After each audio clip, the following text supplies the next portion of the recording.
The other night, I realized I'd crossed over a new threshold because when I first moved here, you even see out on the sidewalk, you see a cockroach. And it just, Ugh, I hate them. it's rattling because I'm just not used to cockroaches.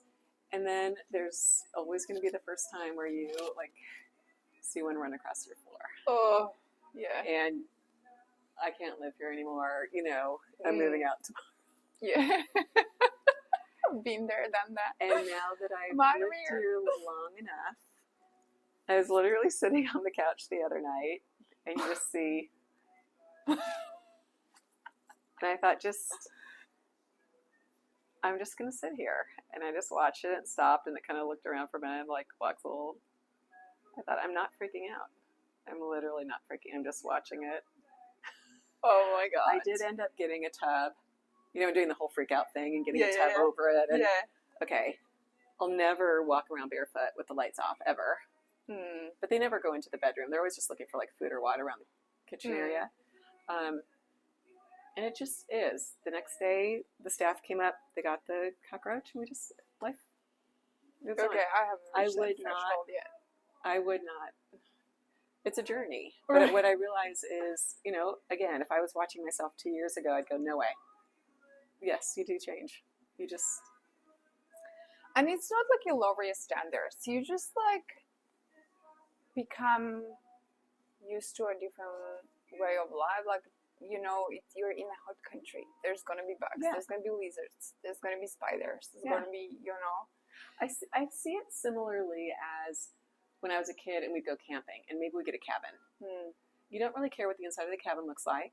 You're just out playing in the lake or campfire.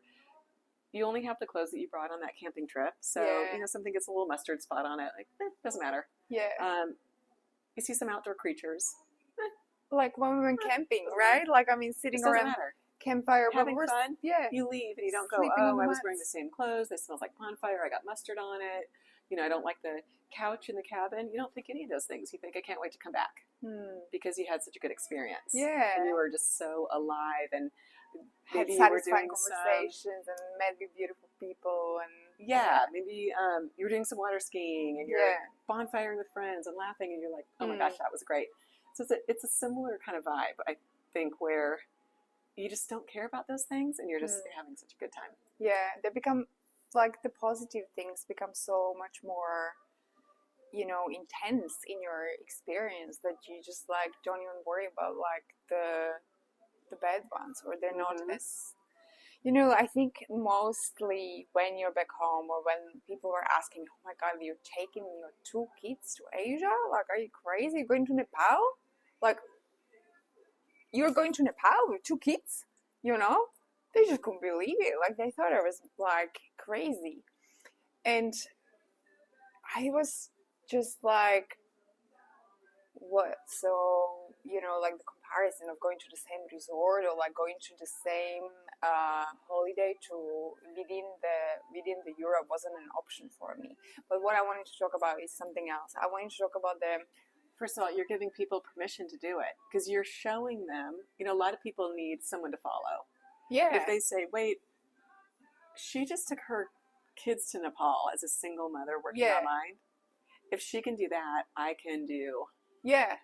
And so different people, I think, are given different roles and different leadership roles. Yeah. You're paving the way for someone else. Totally. And why not? Nepal is awesome. The hiking in Nepal is awesome. The whole Asia is awesome. Then from there we went to Thailand, and we didn't plan the whole journey. We didn't plan where we're gonna go for the next 3 to 6 years. Yeah, it just sort of the path was sort of opening ahead of us, the way that I was researching flights, where is probably the cheapest flight to go next. So it was Thailand.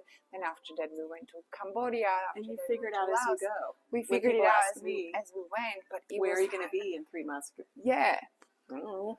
Yeah. And you don't have to know and embrace the uncertainty. You don't want to know because it will become apparent where the next best place for you to go is. If you pre-decide, you don't know if that's what you want in 3 months. Exactly. And that's one of the biggest things that I love, the things that I love the most about this life is the not the unpredictability about it, but it's like that kind the flexibility. The flexibility. Like you literally 3 months, you can go, oh, why don't we go here? Because you just heard about, I just heard about I think it's called the Perhentian Islands off the coast of Malaysia. I might have been saying that wrong, but wait, where are those islands? Wait, and I saw a video friends took there.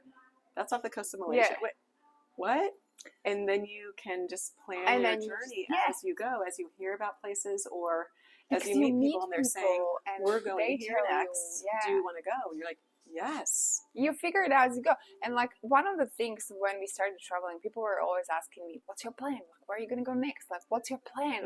It's like they needed to know in order to feel safe, in order for feeling like I am safe or that we are safe. And I was like, I don't know yet. Like, we'll see, you know, because then you go on a boat trip, you meet people and they tell you about these amazing islands. Or did you do the hiking in Laos? Or did you, you know, like do the zip lines or did you do the caving in Vietnam? And then you're like, oh, maybe I'll check it out. And next thing you know, you're looking up flights and you're like, okay, well, it looks like we're going to Vietnam. Yeah. Because someone just came from there and they're telling you about it. You go, that's what I want to do. Totally. I think, too, you just brought up something that people used to say, aren't you lonely? Oh, you're alone all the time. Aren't you lonely? And I was like, I am never alone. No. I walk out of wherever I'm staying and you're instantly grabbed.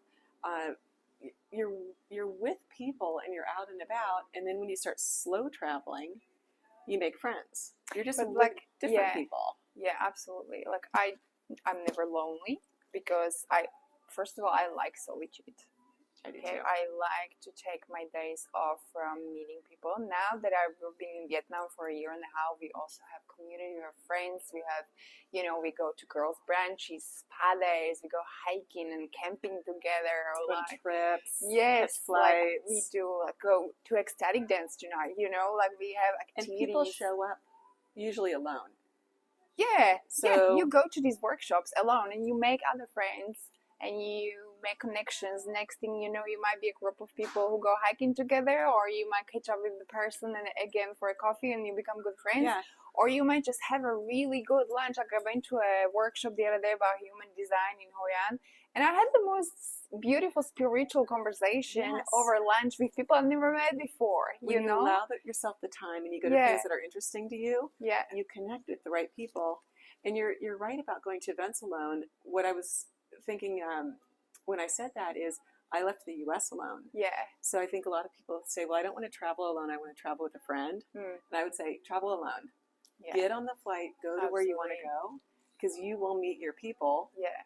I didn't know that there was a Barb from Slovakia that I was going to meet and become friends with here in Da Nang, or a Yana from Russia, or a Kate from Canada. Yeah. So all of us arrived alone, and then everyone's spending like, oh, hey, what are you doing? Oh, we go to an event.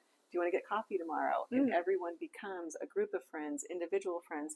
You connect with different people for different things. Totally. I have friends that I like to go on a 4-hour-long walk on the beach to talk one-on-one. I have friends that I like to go on a nice girls' brunch when there's like 10 of us, or go on a camping trip together. Other ones you might ask advice of. Other ones you might want to go dancing with.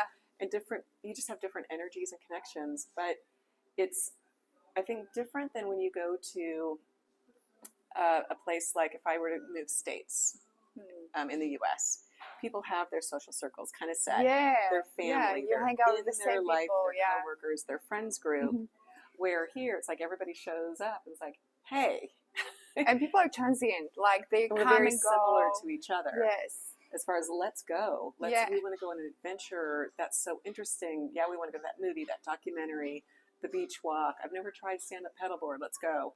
So folks it's like you just show up and everybody, your friends are where you land. Absolutely, and you find them very quickly. Yeah. And like when we started traveling, when we went nomadic, people used to ask me, but don't you miss your friends? And I'm like, I have friends all over the world. What are you talking about? Like I have friends in Australia, in Canada, like in Europe, you know, we call each other, we catch up, we have hours-long conversations, but at the same time, I'm meeting all these new amazing people from all over the world, from all these different cultures and different countries, and we have new experiences. And so my friend circle is actually expanding, and I'm getting more and more in alignment with people who are also into traveling and into personal development, into all these workshops. So you meet kind of like your tribe, and then it becomes this thing. Like, I think you and I talked about this before, was like, when you travel around for a while, you tend to, like, it happened to us so many times. We met the same people we met in Thailand. You bump into them in Bali, then you bump into them in Vietnam. Like, oh my God, like the 2 weeks ago, I was in Bangkok, and I walk into a coffee shop. I'm like, Vinny? Like, yeah. Hey! It's, you see the same people that you know in different countries, but it has this sense of community. Totally.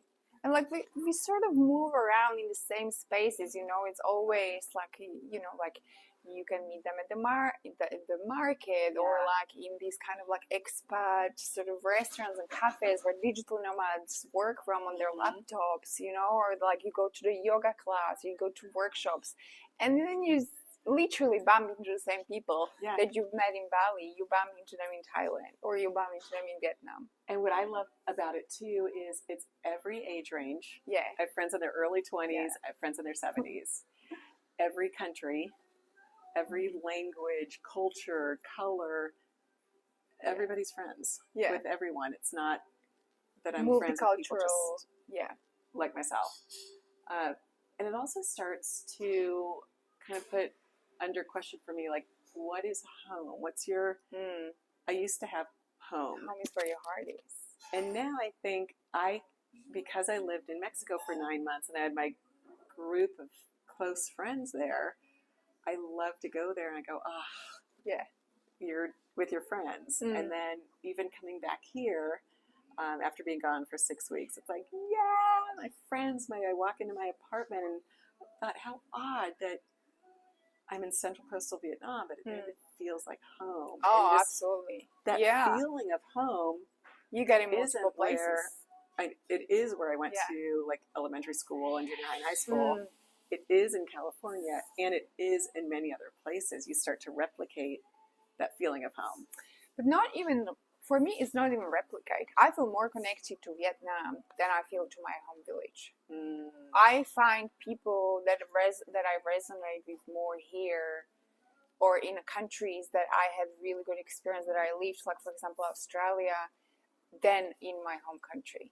You know, like, I mean, it's not about location. It's about the connections that you build there, about the lifestyle that you build there. And also for me, home is planet Earth. Like, I love different places. I've lived in many countries, and I have friends from all over the world, you know, and there's not one place where I could call like, oh, this is my home. Because like you said, when I return to France, there are places that feel like home to me. They're familiar. The coffee shops, the bookstore, you know, when I return to Da Nang in Vietnam, it's like all these familiar, you know, the beach, like the activities, or, you know, the workshops, or the people that you meet, again, your friends. It's like you come home, and you come home like this in multiple places, you know. So I think there is not, when you're a full-time traveler or when you're a nomad, the planet Earth is your home. Like, you can have multiple, everywhere you've had a good experience, everywhere you've lived and built some sort of connections with the place, you consider it takes a part of your heart, you know. It feels like home when you return there.